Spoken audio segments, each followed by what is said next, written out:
परम सत्कायोग गुरु प्यारी सात संगत जी राधा स्वामी जी। सात संगत जी, जैसा कि पिछली वीडियो में हमने आपको बता दिया था कि बाबा जी 2 मई को प्रोर पहुंच गए थे। प्रोर में 4 और 5 मई को सत्संग और नामदान कार्यक्रम। सात संगत जी, ये जो वाक्य हुआ है ये प्रोर की एक बीवी का वाक्य है जी। इस बीवी ने प्रोर के सत्संग घर में सेवा ले रखी है।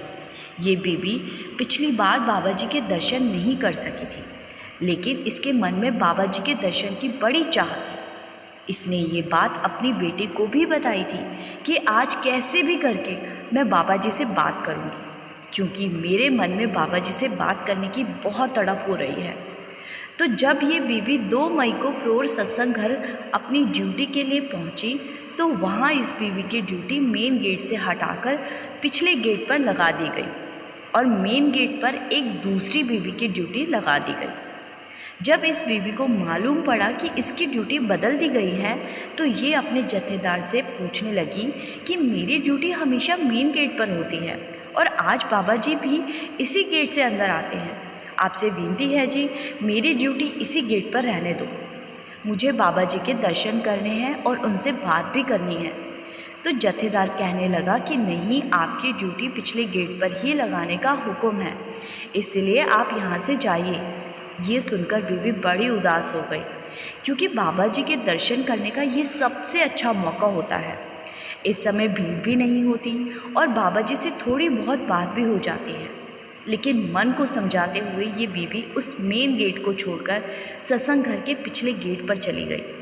प्रोर का सत्संग घर बहुत ही बड़ा है और अब उसको ऐसा लगने लगा कि इस बार भी बाबा जी के दर्शन नहीं हो पाएंगे, क्योंकि पिछले गेट पर कोई भी नहीं होता। वहाँ सिर्फ इसी बीवी की ड्यूटी लगाई गई थी, इसके अलावा वहाँ कोई और नहीं था। तो ये बीवी उदास मन से वहाँ पिछले गेट पर सेवा करने लगी।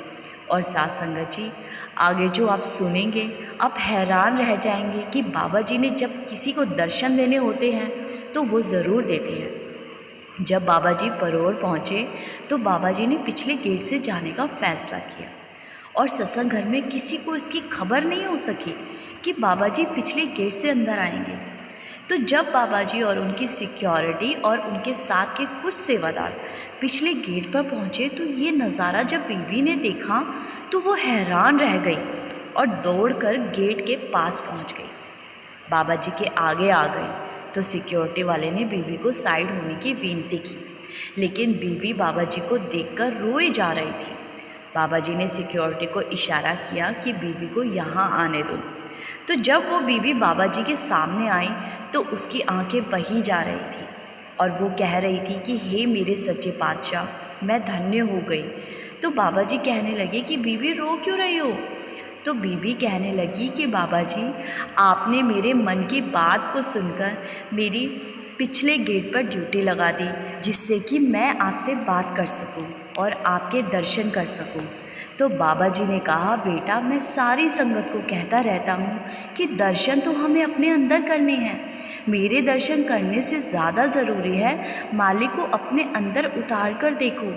तो बीबी कहने लगी कि बाबा जी, हमने तो आपको ही मालिक के रूप में देखा है। तो बाबा जी कहने लगी कि बेटा, मैं कोई मालिक नहीं हूँ, मालिक सबका एक ही है और वो हम सबके अंदर बैठा है। आगे बाबा जी ने बीबी को भजन सिमरन करके मालिक को पाने की बात कही और बाबा जी वहाँ से चले गए।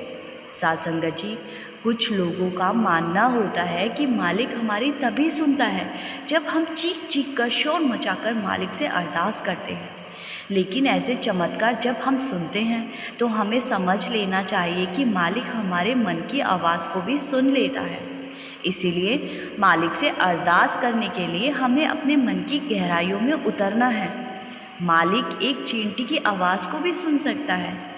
इस बीवी के मन में आज एक अरदास थी कि आज उसको बाबा जी से बात करनी है।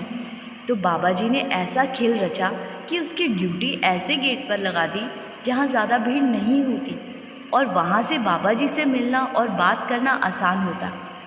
साथ संगत जी, ऐसे सद्गुरु मिले हैं हमें जो करोड़ों संगत में से हर एक का बराबर से ख्याल रखते हैं। हमें खुद को खुशनसीब समझना चाहिए और बाबा जी का शुक्र करना चाहिए। साथ संगत जी, इस वीडियो को बाकी संगत के साथ भी ज़रूर साझा कीजिए जी, और कमेंट में राधा स्वामी लिखना मत भूलिए जी। आपसे एक छोटी सी विनती है जी, अगर आपको इस चैनल पर सुनाई जाने वाली साखियाँ अच्छी लगती है जी, तो संगत के इस चैनल को सब्सक्राइब कर इस चैनल का हिस्सा ज़रूर बनिए जी। गुरु प्यारी साथ संगत जी, राधा स्वामी जी।